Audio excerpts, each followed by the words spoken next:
우리 하나님 기쁘게 받은 줄로 믿습니다. 날씨가 많이 쌀쌀해졌는데요. 이제 환절기가 되어갑니다.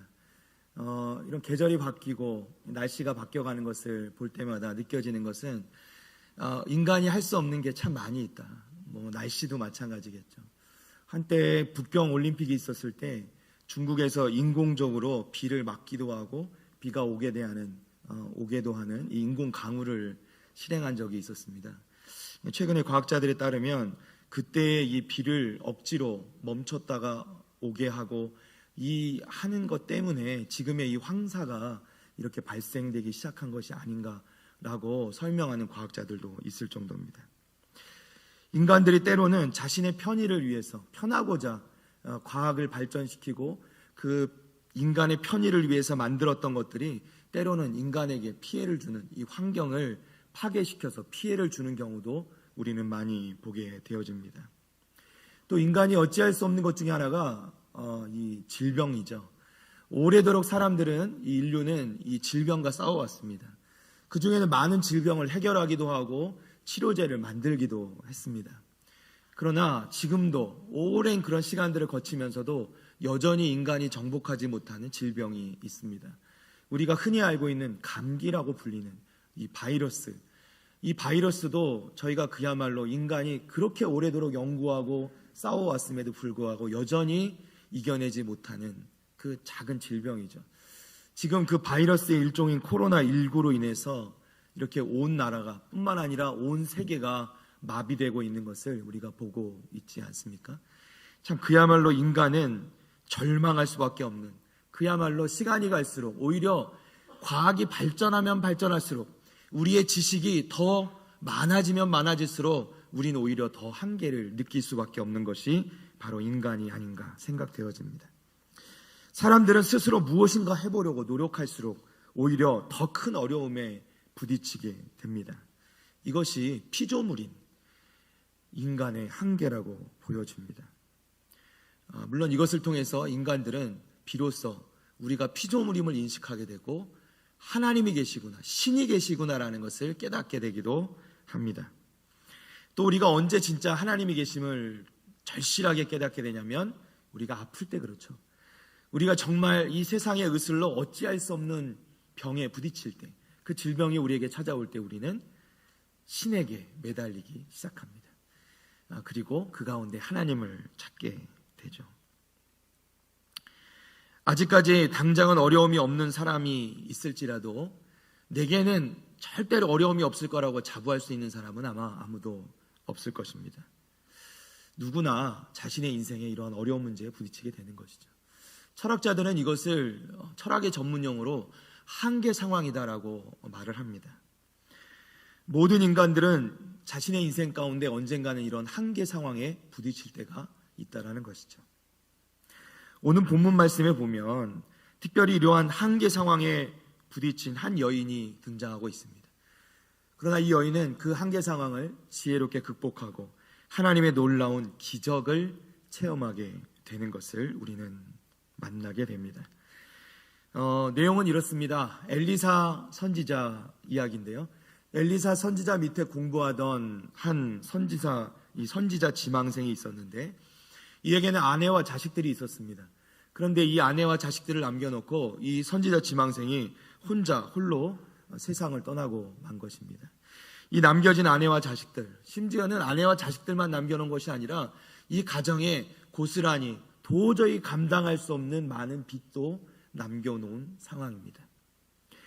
이 과부는 어찌할 수 없는 이 상황에 누구 하나 기댈 곳이 없어 그야말로 엘리사 선지자에게 달려와서 오늘 말씀에 보면 엘리사 선지자에게 부르짖는 이 여인의 모습을 볼 수 있게 됩니다.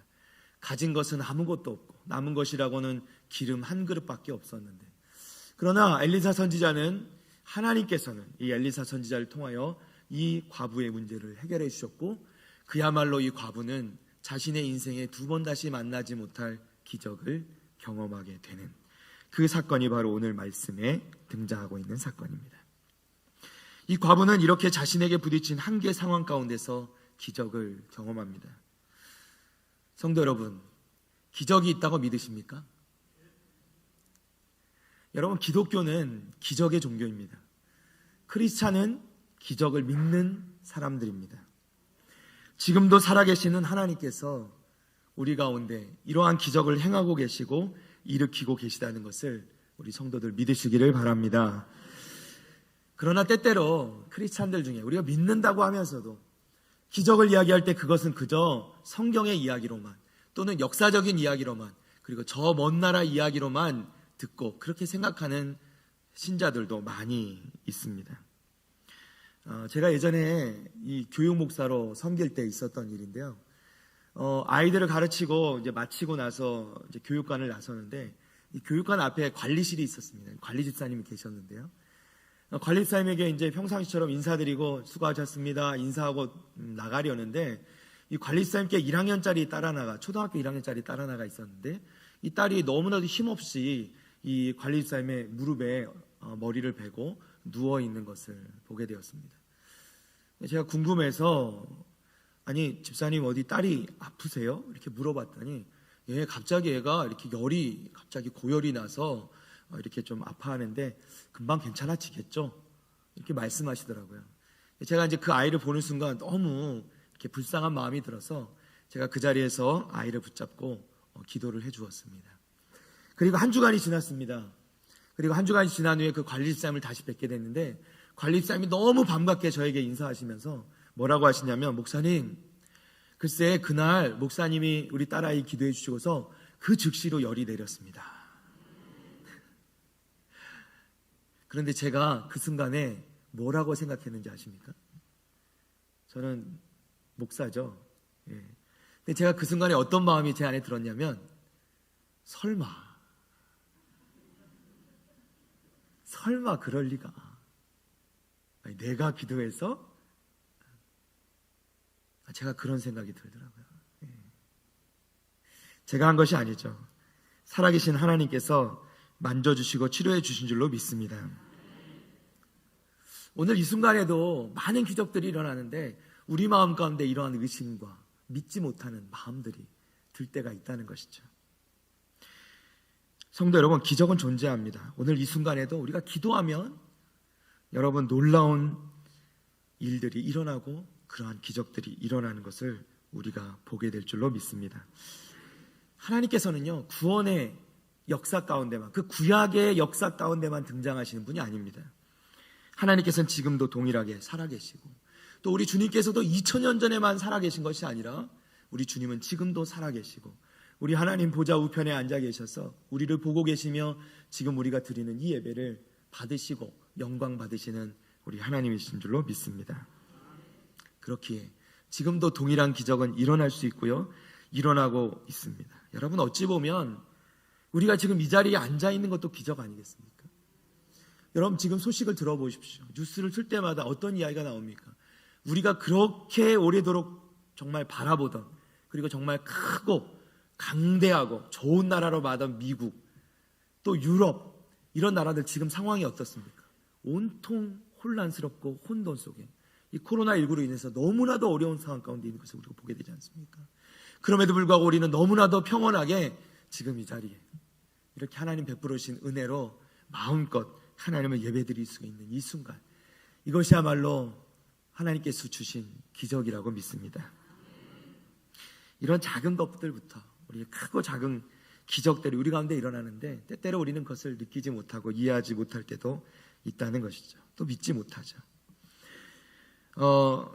오히려 이런 것은 작은 것입니다. 지금도 선교지에서는요 우리 조지현 선교사님께서 간증하시면서 말씀하셨지만 우리 성도들의 기도 소리가 그곳까지 들리고 우리 담임 목사님 외치는 소리가 그곳까지 들릴 정도로 뿐만 아니라 크고 작은 심지어는 선교사님들이 놀랍게 역사하는 그 하나님의 기적들을 날마다 체험하는 이야기들을 우리는 듣게 될 때가 있습니다.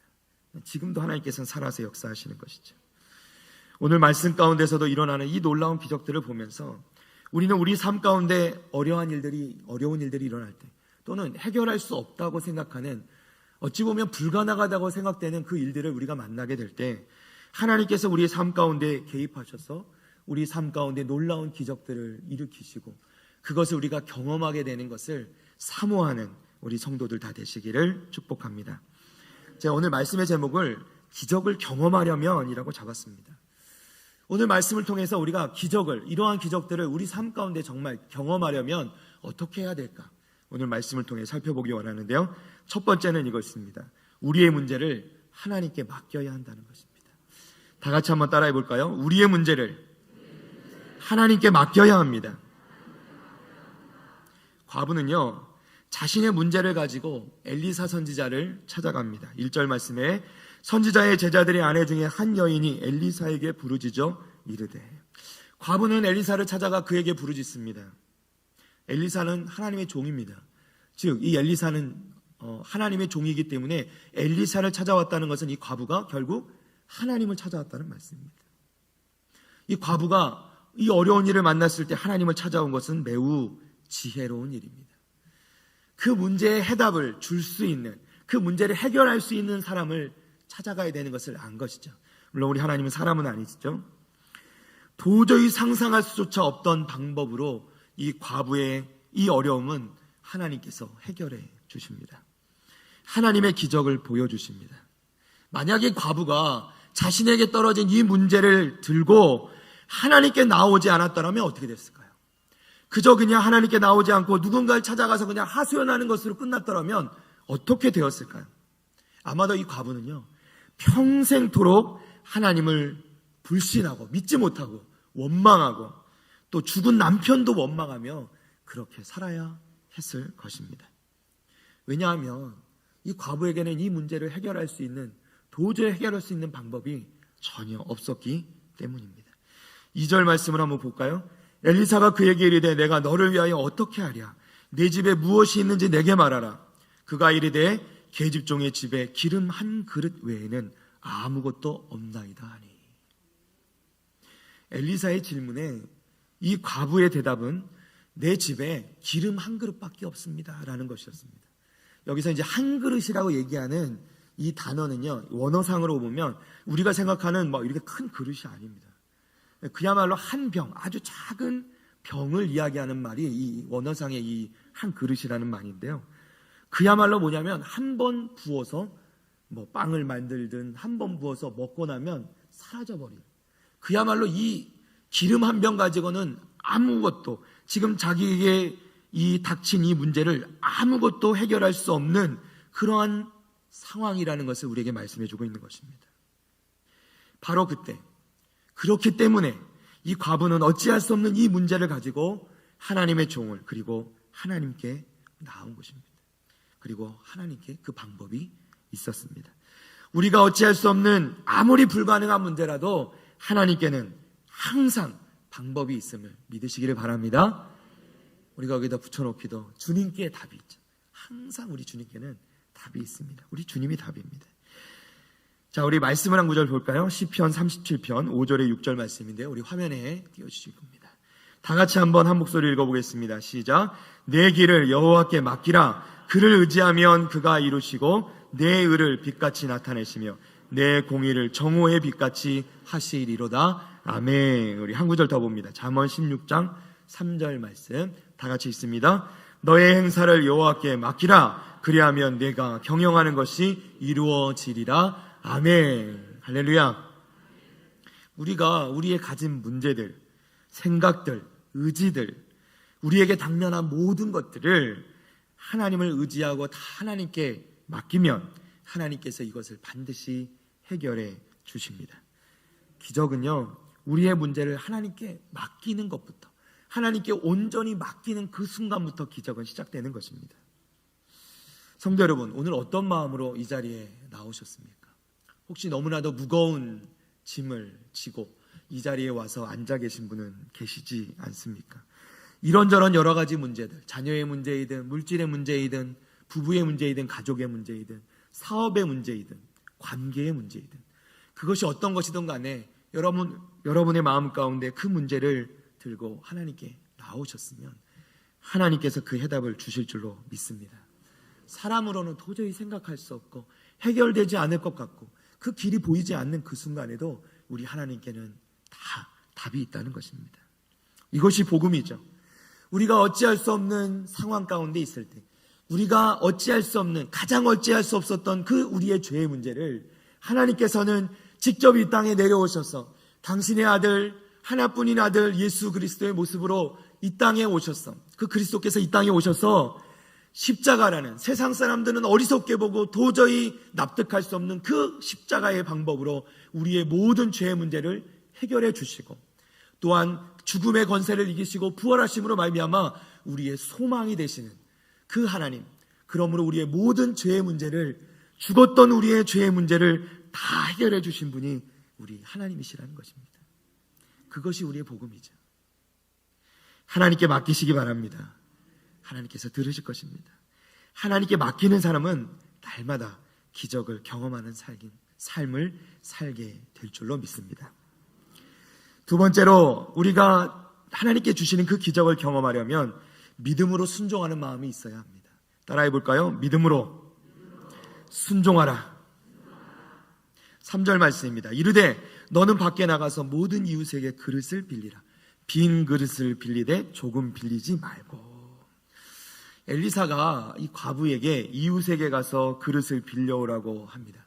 이 그릇을 빌려오라고 할 때, 그것도 많이 빌려오라고 할 때 이 과부는 어떤 생각을 했을까요? 아니, 도와주려면 그냥 도와주면 되는데, 물질로 도와주면 될 텐데 갑자기 뜬금없이 가서 그릇을 빌려오라고 하니 의문이 들지 않았을까요? 아마도 의심이 들기도 했었을 것입니다. 그것도 그릇을 조금 빌리지 말고, 이 뉘앙스로는 할 수 있는 한 많이 빌려오라는 그런 뜻이겠죠. 이것은 하나님의 종이었던 이 엘리사가 이 하나님의 능력의 무한함을 보여주기 위해서 이것을 할 수 있는 한 많이 빌려오라고 말씀하신 것입니다. 또한 분명히 다른 말로는요, 이 과부의 믿음을 시험코자 하는 의도도 분명히 있었습니다. 즉, 이 과부의 믿음이 크면 클수록 어떻게 해요? 그릇을 많이 빌려올 것이고, 반대로 이 과부의 믿음이 적으면 조금 빌려오겠죠. 마태복음 8장 13절 말씀에 보면 믿음 좋은 백부장에게 예수님께서 이렇게 말씀하십니다. 내 믿은 대로 될지어다. 어떻게 해요? 내 믿은 대로 될지어다. 우리가 생각하는 대로 되는 것이 아닙니다. 우리의 계산대로 되는 것이 아닙니다. 무엇대로 됩니까? 우리의 믿은 대로 되는 것입니다. 우리의 믿음의 분량대로 하나님께서 우리를 채우신다는 것입니다. 오늘 말씀에서 과부가 이 말씀에 순종했을 때 그는 비로소 기적을 경험할 수 있었습니다. 그릇을 빌려오라니 빌려왔고, 조금 빌리지 말고 많이 빌리라 해서 많이 빌려왔습니다. 그리고 문을 닫고 이제 빌려온 그 그릇들에 그 가지고 있던 작은 병에 담긴 그 기름을 부으라 해서 부었더니 그 빈 그릇에 기름이 차고 또 차고 결국 모두 가득 차는 기적을 경험하게 되었습니다. 성도 여러분, 믿음의 그릇을 늘리시기 바랍니다. 믿음의 분량을 늘리시기 바랍니다. 아니요, 아예 여러분 믿음의 그릇을 크게 키우시기를 축복합니다. 그래서 하나님께서 여러분에게 넘치도록 주시도록 여러분 그 하나님 주시는 축복을 누리시는 우리 사랑하는 북일교회 성도들 다 되시기를 축복합니다. 우리 말라기서 3장 10절 말씀을 한 번 더 볼까요? 말라기서 3장 10절 말씀 우리 화면에 띄워주십시오. 우리 다 같이 한 목소리로 한번 읽겠습니다. 시작. 만군의 여호와가 이르노라. 너희의 온전한 11조를 창고에 들여 나의 집에 양식이 있게 하고 그것으로 나를 시험하여 내가 하늘 문을 열고 너희에게 복을 쌓을 것이 없도록 붙지 아니하나 보라. 아멘. 11조 말씀을 드리려는 게 아니고요. 하나님 뭐라고 말씀합니까? 내가 하늘 문을 열고 너희에게 복을 어떻게 해요? 쌓을 곳이 없도록 붙지 아니하나 보라. 여러분, 우리 하나님은 작은 분이 아니십니다. 우리 하나님은 그저 우리에게 필요한 것만 꼭 채우시는 분이 아니라 하나님이 하시고자 하시면 우리의 믿음의 분량대로 우리의 믿음의 분량이 넘치도록 하나님 채우시는 분이신 줄로 믿습니다. 여러분, 우리가 순종할 때 이러한 기적이 일어납니다. 내 이성의 판단으로는 상식적으로는 불가능해 보여도 하나님께 우리가 맡기고 순종할 때 하나님께서 놀랍게 역사하십니다. 예수님께서 일으키신 첫 기적이 언제인지 기억하십니까? 가나의 혼인잔치, 그렇죠? 가나의 혼인잔치에서 예수님께서 물로 포도주를 만드신 사건이 예수님의 첫 기적이었습니다. 요한복음 2장 5절 말씀을 한번 볼까요? 화면에 띄워주십시오. 네, 한 목소리 읽겠습니다. 그 어머니가 하인들에게 이르되 너희에게 무슨 말씀을 하시든지 그대로 하라 하니라. 아멘. 자, 예수님께서 그 포도원의 가나의 혼인잔치 가운데 있는데 이 예수의 어머니가 하인들을 불러서 지금 포도주가 떨어졌는데 너희는 이 예수님이 시키는 대로 무조건 순종해라 이렇게 말씀합니다. 자, 그래서 어떤 일이 벌어지냐면 요한복음 2장 7절 8절 말씀입니다. 또 우리 한번 보겠습니다. 우리 한 목소리로 읽습니다. 시작. 예수께서 그들에게 이르시되 항아리에 물을 채우라 하신즉 아귀까지 채우니 이제는 떠서 연회장에게 갖다 주라 하심에 갖다 주었더니. 아멘. 자, 예수께서 저희에게, 지금 저희는 누구냐면 이 연회장에 있는 하인들입니다. 이 하인들에게 항아리, 이 항아리 뭐냐면 이 이스라엘 사람들이 풍습 가운데 이 손을 씻는 물이 담긴 항아리인데요. 이 항아리에 물을 채우되 아구까지 가득 채워서 채워 넣으라. 그 말씀에 하인들이 물을 채울 수는 있습니다. 그런데 이제 하인들에게 예수님께서 뭐라고 말씀하시냐면 그 물을 떠다가 연회장에 갖다 주라는 것입니다.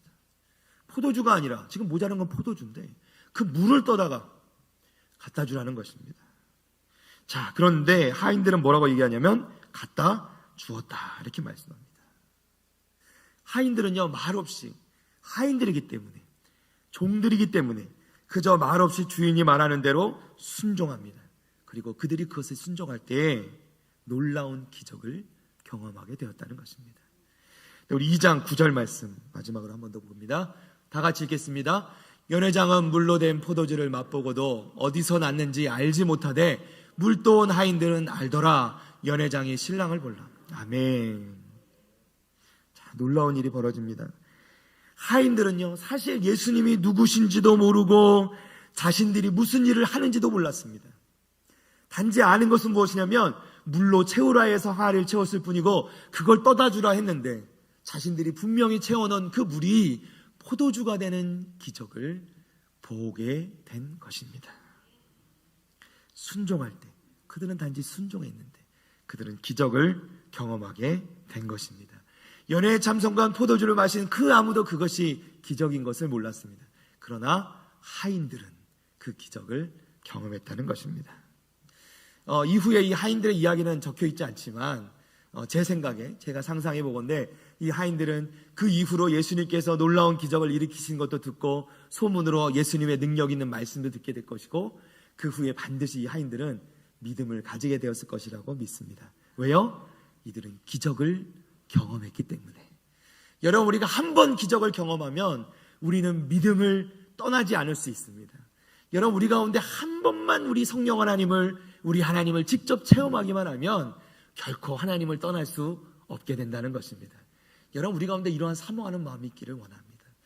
예수님을 만나고 성령님이 내 가운데 임재하는 것을 경험하는 그 경험을 우리 성도들 한 분도 빠짐없이 다 경험하고 기적을 경험하는 성도들 다 되시기를 축복합니다.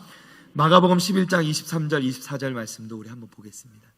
우리 다 같이 한번 읽습니다. 내가 진실로 너희에게 이르노니 누구든지 이 산더러 들리어 바다에 던져지라 하며 그 말하는 것이 이루어질 줄 믿고 마음에 의심하지 아니하면 그대로 되리라. 그러므로 내가 너희에게 말하노니 무엇이든지 기도하고 구하는 것은 받은 줄로 믿으라. 그리하면 너희에게 그대로 되리라. 아멘.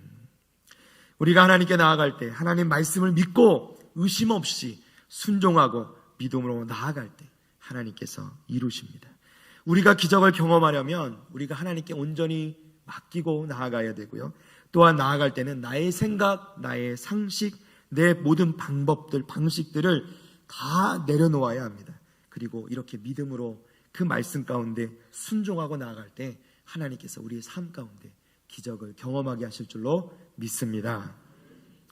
마지막 세 번째, 어쩌면 가장 중요한 것인데요. 우리가 기적을 경험하려면 이것이 필요합니다. 무엇이냐면 끝까지 순종하는 것이 필요합니다. 다 같이 따라하겠습니다. 끝까지 순종할 때 기적을 경험할 수 있습니다. 중간에 포기하지 않고 우리가 끝까지 순종할 때 우리는 기적을 경험하게 됩니다. 중간에 포기하면 안 됩니다. 이 과부가요, 그릇을 빌려오라 했을 때 이웃들 집을 문을 두드릴 때 그 마음 가운데 왜 의심이 없었겠습니까? 왜 의문이 들지 않았겠습니까? 아니, 지금 나를 도와달라고 했는데 왜 빈 그릇을 빌려오라고 하는 걸까? 도대체 이것으로 무엇을 하려는 것일까? 그 의심이 들어서 과부가 중간에 이웃집 문을 두드리는 그 일을 멈췄더라면 이웃 사람들도 분명히 얘기했을 것입니다. 그릇이 왜 필요해? 너 어렵다고 들었는데 지금 아들들이 종으로 팔려갈 판인데 지금 그릇이 필요해? 이렇게 말하는 이웃들도 분명히 있었을 것입니다. 그런데 그런 말을 들 때마다 의심하고 의문을 품는 것이 아니라 이 과부는 그저 그 말에 끝까지 순종하였고 그 순종이 그 끝까지 순종함으로 말미암아서 기적을 일으킨 것입니다.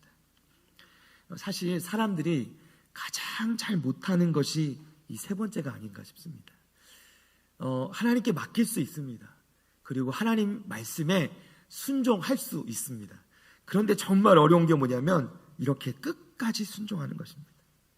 때때로 우리가 하나님의 방법을 잘 선택해 놓고도 하나님이 원하시는 길을 잘 선택해 놓고도 또 우리가 하나님께 오래도록 붙들고 기도하면서도 그 마지막 순간에 끝까지 순종하지 못해서 이 기적을 경험하지 못할 때가 있더라는 것입니다. 성경에 보면 끝까지 순종할 때 기적을 경험하는 것을 우리에게 성경은 끊임없이 말씀해 주고 있습니다. 우리 몇 가지 사례를 한번 볼까요? 화면을 한번 띄워주시면. 자, 홍해바다를 한번 생각해 보십시오. 여러분, 홍해바다 앞에 이스라엘 백성들이 도착했을 때 즉시로 홍해가 갈라졌습니까? 아닙니다. 뒤에서 애국 군대가 쫓아옵니다. 앞에는 홍해바다가 막 파도치고 있었어요. 모세는 기도합니다. 백성들은 모세를 원망합니다. 그리고 더 이상 어찌할 수 없은 그 순간이 됐을 때 모세가 하나님께 부르짖고 기도하며 그의 지팡이를 들었을 때 그때 비로소 홍해가 갈라지게 된 것이죠. 요단강을 건너간 사건도 있습니다. 여호수아가 이제 모세에게 리더십을 이양받고 그가 이제는 이스라엘 백성들을 이끌고 이스라엘 그 가나안 땅으로 들어갑니다. 요단강이 눈앞에 있습니다. 요단강을 향해 나아갈 때 저 앞에서부터 이 요단강이 갈라진 것이 아닙니다. 언약궤를 맨 제사장들이 요단강 앞에까지 가서 그 요단강에 발을 디디는 순간 그때 요단강이 갈라지는 것이죠. 네. 끝에 가서 여리고성의 사건을 기억하시죠? 여리고성을 이스라엘 백성들이 돌 때 한 바퀴 도니까 조금 무너지고 두 바퀴 도니까 또 조금 무너지고 세 바퀴 도니까 반쯤 무너지고 이렇게 됐습니까? 그것이 아니죠. 여리고성은요 멀쩡했습니다. 마지막 날까지 멀쩡했습니다. 마지막 날 시키시는 대로 7바퀴를 돌 동안도 멀쩡했습니다. 그 7바퀴를 다 돌고 마지막 순간 하나님 말씀대로 그 여리고성을 향하여 함성을 지를 때 그 여리고성이 한 번에 무너지게 된 줄로 믿습니다. 끝에 가서 마지막으로 나아만 장군의 문둥병이 나은 사건도 이야기합니다. 이 나아만 장군이 선지자의 말씀을 듣고 이 요단강물에 몸을 담그는데요, 요단강이 깨끗한 식수원이 아닙니다. 아주 지저분한 이 온갖 하수들이 밀려 내려오는 지저분한 물인데 그 요단강물에 몸을 담그랍니다. 한 번 담궜을 때 조금 낫고 두 번 담글 때 조금 더 낫고 이렇게 하면 얼마나 좋겠습니까? 희망이 생기겠죠. 그런데 나아만 장군이요 한 번, 두 번, 세 번 들어가는 동안 전혀 변화가 없습니다. 그런데 마지막 명령하신 대로 말씀하신 대로 정말 모든 그 수모와 수치스러움을 다 참고 마지막 7번 담그고 나왔을 때 그 모든 몸의 문둥병이 떨어져 나가게 된 줄로 믿습니다. 하나님의 기적이 늘 이렇더라고요. 어찌 보면 우리가 이른바 한계 상황에 다다랐을 때 비로소 하나님께서는 우리의 믿음을 보시고 우리에게 기적을 경험케 해주신다는 것입니다. 고린도전서 10장 13절 말씀, 우리가 요즘 더 많이 보게 되는 말씀인데요, 우리 다 같이 한 목소리 읽겠습니다. 사람이 감당할 시험 밖에는 너희에게 당한 것이 없나니 오직 하나님은 미쁘사 너희가 감당하지 못할 시험 당함을 허락하지 아니하시고 시험 당할 즈음에 또한 피할 길을 내사 너희로 능히 감당하게 하시느니라. 아멘. 우리 한 구절 더 봅니다. 요한계시록 3장 10절 말씀 시작. 내가 나의 인내의 말씀을 지켰은즉 내가 또한 너를 지켜 시험의 때를 면하게 하리니. 아멘. 하나님께서 우리에게 말씀하시는 거, 너희에게 시험이 있을 때 그것을 끝까지 견뎌라. 끝까지 참으라. 우리에게 오는 사단의 유혹은요, 단번에 이겨야 됩니다. 단번에 떨쳐버려야 합니다. 하지만 하나님께서 우리에게 주시는 시험, 테스트는 끝까지 참고 인내하고 견뎌내야 이기는 줄로 믿습니다. 하나님, 왜 저를 이렇게 힘들게 하십니까? 하나님, 정말 죽을 것 같습니까? 하나님, 언제까지 이렇게 가야 합니까? 하나님, 제 한계입니다. 더 이상 참을 수 없습니다. 하나님, 언제까지 참으실 겁니까? 우리가 이렇게 한계에 도달했을 때, 우리가 더 이상 끝났다고 생각하고 아무것도 할 수 없다고 생각할 때, 그 순간에, 바로 그 순간에 하나님께서 일하시기 시작하시는 것입니다. 더 이상 내가 할 수 있는 것이 없다 하는 그 순간에 하나님은 일하기 시작하십니다. 말씀을 정리합니다. 성도 여러분, 여러분에게 지금 어떠한 문제가 있으십니까? 삶의 문제, 때로는 답이 보이지 않는, 그런 끝이 보이지 않는 상황 가운데 여러분의 마음이 어렵고 힘든 가운데 계시지는 않습니까? 여러분, 문제를 보면 답이 보이지 않습니다. 환경을 보면, 상황을 보면 길이 보이지 않습니다. 그러나 우리의 눈을 들어 하나님을 바라보면 이 모든 역사를 주관하시고 지금도 우리 가운데 역사하시며 이루어 가시는 그 하나님이 지금도 우리 인생 가운데, 우리 인생을 주장하시며 주관하시며 우리 삶 가운데 이 기적을 일으킬 준비를 하고 계심을 우리가 믿게 될 줄로 믿습니다. 하나님께서는요, 지금도 저와 여러분의 모습을 바라보고 계십니다. 지금 우리가 우리의 문제를 가지고 이렇게 고민하고 마음 아파하고 힘들어하고 어려워하고 하나님께 부르짖어 신음하며 기도하고 있는 것을 우리 하나님 보실 때, 우리 하나님께서 우리에게 뭐라고 말씀하고 싶으실까요? 또는 우리에게 뭐라고 말씀하고 계실까요? 저는 아마도 하나님께서 이렇게 말씀하고 계시리라고 생각합니다. 강하고 담대하라. 걱정하지 말아라. 내게 다 맡기라. 앞이 보이지 않지? 나를 의지해라. 내가 너를 끝까지 인도할 것이다. 나만 의지하고 나만 보고 따라와라. 세상을 보지 마라. 상황을 보지 마라. 환경을 보지 마라. 내 지혜와 명철을 의지하지 마라. 오직 나를 의지해라. 조금만 더 참아라. 조금만 더 참고 기다려라. 끝까지 참으면, 조금만 더 참으면 내가 반드시 응답해 줄 것이다. 네가 반드시 기적을 경험하게 될 것이다. 하나님께서 우리에게 이렇게 말씀해 주시리라 믿습니다. 제가 다 같이 일어나시겠습니다.